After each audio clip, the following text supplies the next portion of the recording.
बिस्मिल्लाहिर्रहमानिर्रहीम स्टूडेंट्स, आज हमारा सेकेंड ईयर ऑर्गेनिक केमिस्ट्री का जो टॉपिक है दैट इज रिफॉर्मिंग या इसी को हम रीशेपिंग का नाम भी देते हैं। अब रिफॉर्मिंग या रीशेपिंग को डिस्कस करने से पहले कुछ टर्मिनोलॉजीज हैं जो इससे पहले समझना बहुत ज़रूरी है, फिर हम रिफॉर्मिंग को डिटेल से देखेंगे कि ये एक्चुअली क्या चीज़ होती है। रिफॉर्मिंग से पहले हमें जो टर्म्स देखनी है that are knocking and octane number.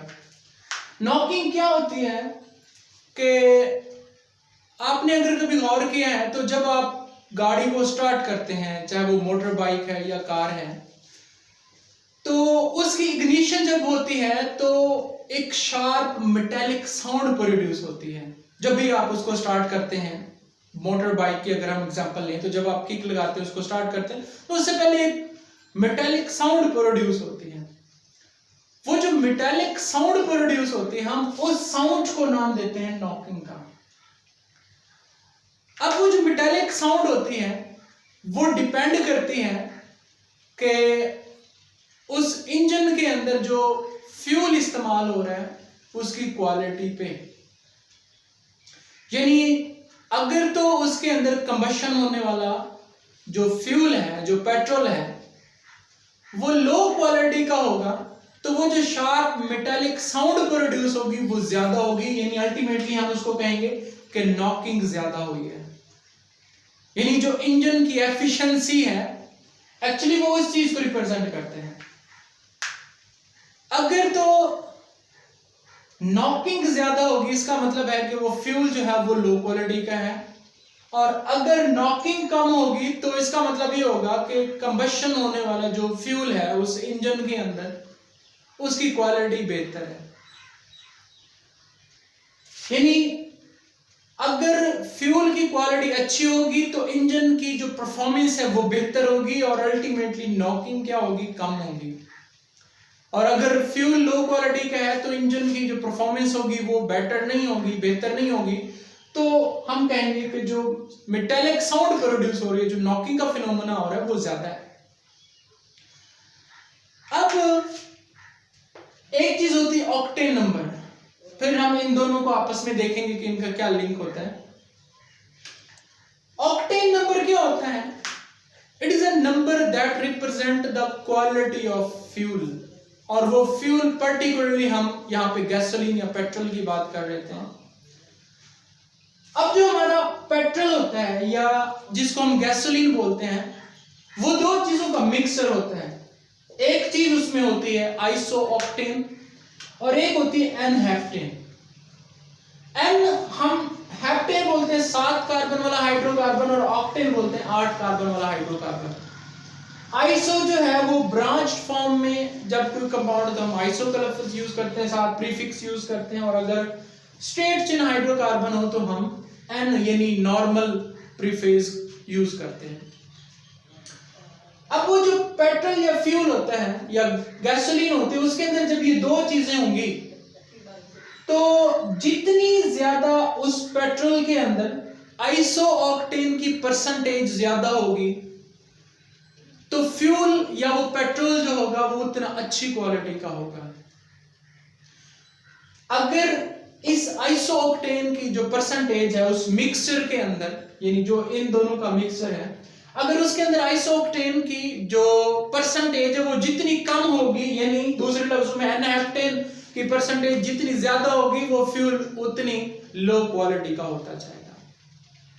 यानी अगर फर्ज करें टोटल आपके पास है 100, एक चीज है 100, उसमें से 80% जो है वो आइसोऑक्टेन है, 20% एन-हेप्टेन है, तो याद रखिएगा उस पेट्रोल का जो ऑक्टेन नंबर होगा वो 80 होगा।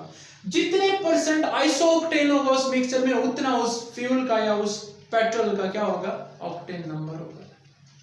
जो प्योर आइसोऑक्टेन होती है, एक्सपेरिमेंटली ये बात प्रूव्ड है कि जो आइसोऑक्टेन होते हैं उसका ऑक्टेन नंबर 100 होता है। आइसोऑक्टेन का ऑक्टेन नंबर कितना होता है, 100 होता है। और n हेप्टेन का जो ऑक्टेन नंबर होता है वो 0 होता है। ये ऑब्जेक्टिव के पॉइंट ऑफ व्यू से भी आप लोगों को पता होना चाहिए। अब जो ऑक्टेन नंबर 100 है वो सिर्फ आइसोक्टेन का है, यानी इसका मतलब ये हरगिज नहीं है कि आपके पास ऐसे फ्यूल ही नहीं है जिनका ऑक्टेन नंबर 100 से ज्यादा हो। आपके पास 100 से ज्यादा ऑक्टेन नंबर हो सकता है। 100 ऑक्टेन नंबर जो है वो आइसोक्टेन का है। अगर आपके पास इससे भी बेहतर फ्यूल है या पेट्रोल के अंदर इससे भी कोई बेहतर चीज है जिसका ऑक्टेन नंबर जो है वो बेहतर हो सकता है, यानी अगर हम एग्जांपल है 2,2,3 ट्राइमिथाइल ब्यूटेन, इसका ऑक्टेन नंबर 124 होता है। अब यहाँ पे जो हम नॉर्मली पेट्रोल पंप से पेट्रोल डलवाते हैं बाइक्स के अंदर या गाड़ियों के अंदर, वो रेगुलर पेट्रोल कहलाता है, वो रेगुलर गैसोलीन कहलाता है और उसका जो ऑक्टेन नंबर होता है वो 74 तक होता है। और इससे भी अगर कोई थर्ड क्लास पेट्रोल अगर हम देखें तो उसका ऑक्टेन नंबर 74 से कम होता है। नॉर्मल जो रेगुलर पेट्रोल होता है, गैसोलीन होता है, उसका ऑक्टेन नंबर 74 होता है। उससे अच्छी क्वालिटी का जैसे आपके पास प्रीमियर पेट्रोल या गैसोलीन है, उसका ऑक्टेन नंबर 94 तक भी होता है।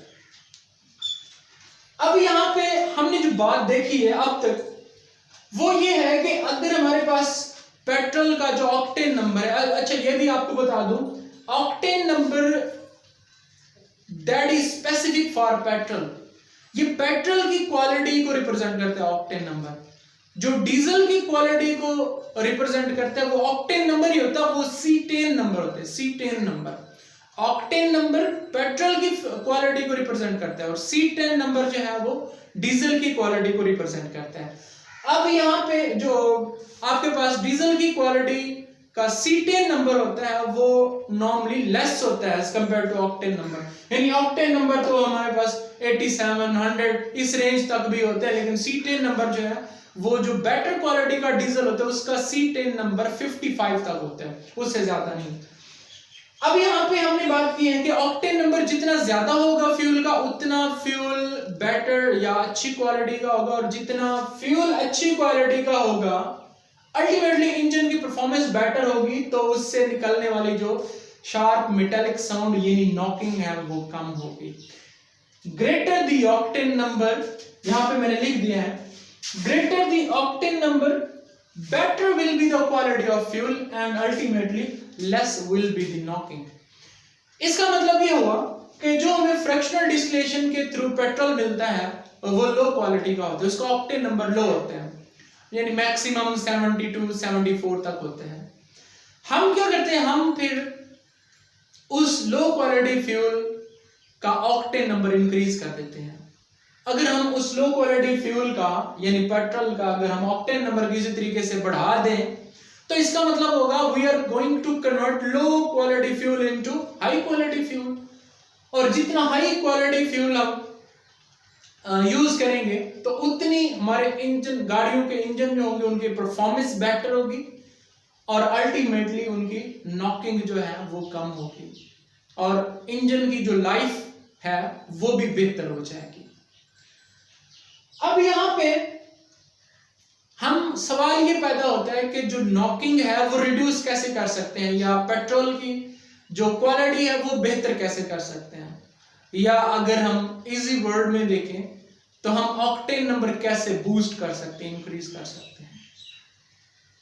तो हमारे पास ऑक्टेन नंबर इंक्रीज करने के दो मेथड हैं जिनसे हम ऑक्टेन नंबर बढ़ा के फ्यूल की क्वालिटी जो है वो बेहतर कर सकते हैं। सबसे पहला method that is reforming. Reforming means reshaping. अब रीफॉर्मिंग या रीशेपिंग, अभी हमने यहाँ पे जो हमारा आज का टॉपिक और डिस्कशन भी है रीफॉर्मिंग या रीशेपिंग क्या होते हैं, आप किसी स्ट्रेट चेन हाइड्रोकार्बन को ब्रांच्ड चेन में कन्वर्ट कर दें। अब आइसोक्टेन ब्रांच्ड हाइड्रोकार्बन है, एनहेप्टेन स्ट्रेट है, तो अगर आप इसके अंदर देखें तो इसका ऑक्टेन नंबर 0 होता है, इसका 100 होता है। यानी अगर आप स्ट्रेट चेन हाइड्रोकार्बन को ब्रांच्ड चेन में कन्वर्ट कर दें तो जो हमारा फ्यूल है, पेट्रोल है, गैसोलीन है, उसका ऑक्टेन नंबर इंक्रीज हो जाएगा और हम कहेंगे कि हमने एक लो क्वालिटी फ्यूल को बेटर क्वालिटी फ्यूल में कन्वर्ट कर दिया। तो reforming is one of the method to convert straight chain hydrocarbon into branched chain hydrocarbon to increase the quality of fuel. This is called reforming या reshaping. यानी हमने just उस hydrocarbon को आइसोमराइज करना है, जितने उस हाइड्रोकार्बन के अंदर कार्बन है वो उतने रहेंगे, सिर्फ उसकी शेप चेंज करनी है। अगर वो हेप्टेन है तो रहेगा हेप्टेन ही, सिर्फ वो एन से क्या हो जाएगा, आइसो हो जाएगा। अगर वो ऑक्टेन है तो रहेगा वो ऑक्टेन ही, सिर्फ क्या हो जाएगा, वो एन ऑक्टेन से एन आइसो ऑक्टेन हो जाएगा। यानी हमने सिर्फ रीशेपिंग या फॉर्मिंग के अंदर हमने सिर्फ शेप चेंज करनी है, उसकी आइसोमराइजेशन करनी है, स्ट्रेट चेन से ब्रांच्ड में कन्वर्ट करना है। तो reforming is one of the method to convert straight chain hydrocarbon into branched chain hydrocarbon. अब स्ट्रेट चेन, क्योंकि आपके अभी हमने बात की है कि इनका ऑक्टेन नंबर कम होता है, जब हम इसी को हम ब्रांच्ड फॉर्म में कन्वर्ट कर लेंगे तो इसका ऑक्टेन नंबर क्या हो जाएगा, बढ़ जाएगा। तो ये काम आप एल्यूमिनियम क्लोराइड की मौजूदगी में करते हो 100 या 150 डिग्री सेंटीग्रेड टेम्परेचर और 50 एटीएम प्रेशर पे। याद रखिएगा इन कंडीशन पे आपके पास क्रैकिंग नहीं होती। याद रखिएगा अगर आपके पास ऑक्टेन है तो ऑक्टेन ही रहेगा, ऐसा नहीं है कि इनके बॉन्ड टूट जाएंगे कार्बन कार्बन, उस चेन के अंदर नंबर ऑफ कार्बन एटम उतने ही रहेंगे, क्रैकिंग नहीं होनी। ये आपने एहतियात से करना है। अगर आप ज्यादा प्रेशर टेम्परेचर कर देंगे या एहतियात नहीं करेंगे तो फिर हो सकता है वो जो हाइड्रोकार्बन है उसकी क्रैकिंग हो जाए। तो हमने क्रैकिंग नहीं होने देनी, सिर्फ उसकी रीअरेंजमेंट, रीशेपिंग करनी, रिफॉर्मिंग करनी है। अब एक तो मेथड तो रिफॉर्मिंग है जिससे हम क्वालिटी ऑफ फ्यूल जो है वो बेटर कर सकते हैं, ऑक्टेन नंबर इंक्रीज कर सकते हैं। जो दूसरा मेथड है वो क्या है कि हम अगर रिफॉर्मिंग नहीं कर सकते, कुछ ऐसे केमिकल्स होते हैं जो एडिटिव्स जिनको हम बोलते हैं, अगर हम अपने फ्यूल के अंदर वो डाल दें तो उससे भी ऑक्टेन नंबर इंक्रीज हो जाता है, उससे भी क्वालिटी ऑफ फ्यूल जो है वो बेटर हो सकती है।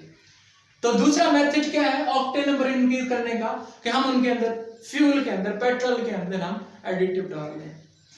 जो सबसे बेहतर या इफेक्टिव आपके पास एडिटिव है दैट इज TEL यानी टेट्रा इथाइल लेड, या समटाइम टेट्रा मिथाइल लेड भी यूज करते हैं। टेट्रा इथाइल लेड क्या है, टेट्रा इथाइल मींस 4 इथाइल और इसके साथ क्या, लेड। लेड के साथ अगर और करें तो आपके पास 4 इथाइल ग्रुप जो है वो अटैच है। तो 4 इथाइल अगर लेड के साथ अटैच है तो इसको हम क्या बोलेंगे, टेट्रा इथाइल लेड। लेकिन प्रॉब्लम ये है कि जब टेट्रा इथाइल लेड आप फ्यूल के अंदर, पेट्रोल के अंदर डालते हो, तो जब उस पेट्रोल की या गैसोलीन की कंबशन होती है, बर्न होता है, जब गाड़ी चलती है, तो उस वक्त इस कंपाउंड की, टेट्रा इथाइल लेड की भी साथ कंबशन होती है। जब इसकी कंबशन होती है तो ये किस में कन्वर्ट हो जाता है, ये लेड ऑक्साइड में कन्वर्ट हो जाता है। जब लेड ऑक्साइड में कन्वर्ट हो जाता है तो जो लेड ऑक्साइड होता है ये फर्दर रिड्यूस होके क्या बनाता है, मेटालिक लेड बना देता है। अब मेटालिक लेड जो है वो इस कंबशन के रिजल्ट में जो फाइनली मेटालिक लेड प्रोड्यूस हो रहा है, वो जब एयर में एग्जॉस्ट होती है या धुएं के थ्रू, धुएं के जरिए अगर ये एटमॉस्फेयर में चली जाए तो ये स्किन कैंसर का सबब बनती है, ये कार्सिनोजेनिक होती है। ये 1980s में ये बहुत ज्यादा इस्तेमाल होता था, लेकिन उस time through out the world जो है वो बहुत से लोगों को स्किन कैंसर होना शुरू हो गया था इस वजह से, जिसके बाद इसको फिर बैन कर दिया गया।